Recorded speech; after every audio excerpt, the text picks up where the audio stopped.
kasus dugaan korupsi di lingkungan pemerintahan Kota Kejaksaan Tanjung Agung Balai. menetapkan 8 tersangka atas kasus tindak pidana korupsi PT Asabri.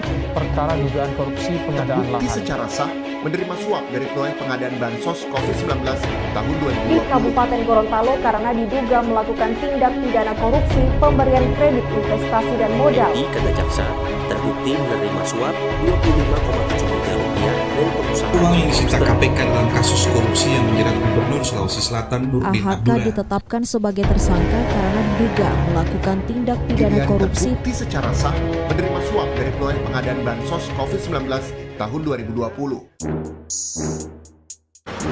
Kerjaan, orang, rakus akan, uang, pengkhianat, sistem, integritas.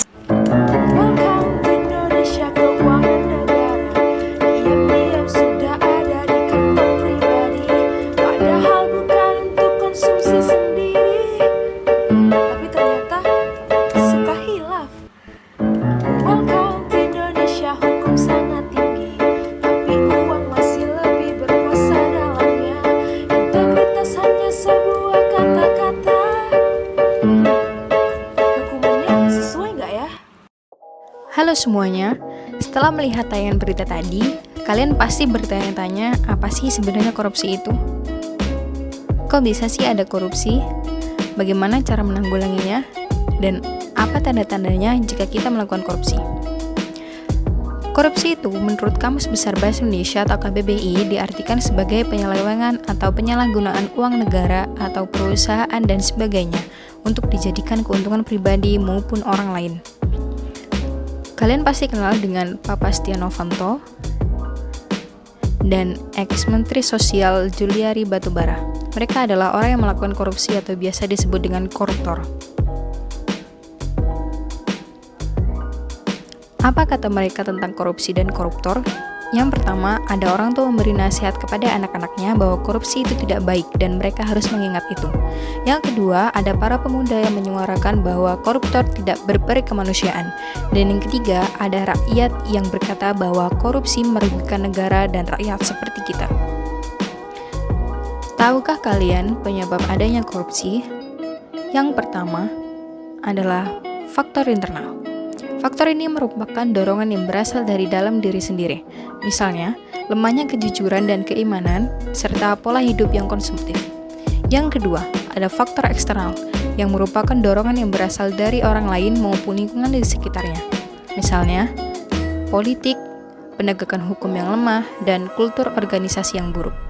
Selanjutnya, tahukah kamu apa saja perilaku koruptif di sekitar kita? Nah, berikut adalah beberapa contoh perilaku koruptif yang ada di sekitar kita, yaitu yang pertama, memberikan sejumlah uang kepada petugas pembuat KTP agar dipercepat pengurusannya.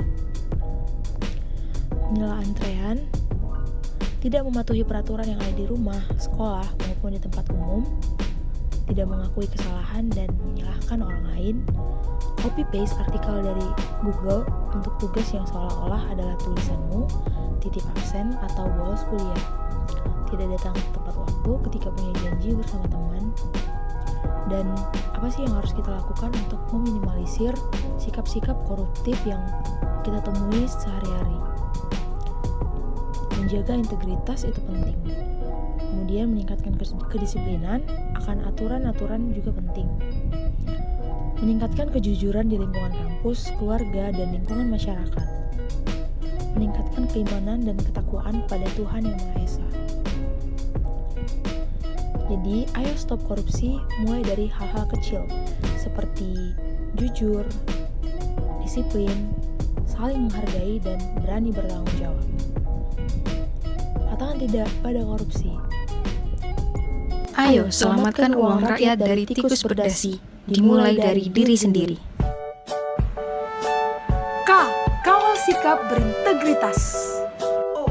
Oleh karena itu, mulai dari diri sendiri. R. Rawat kejujuran. U. Untuk masyarakat yang sejahtera. P. Peduli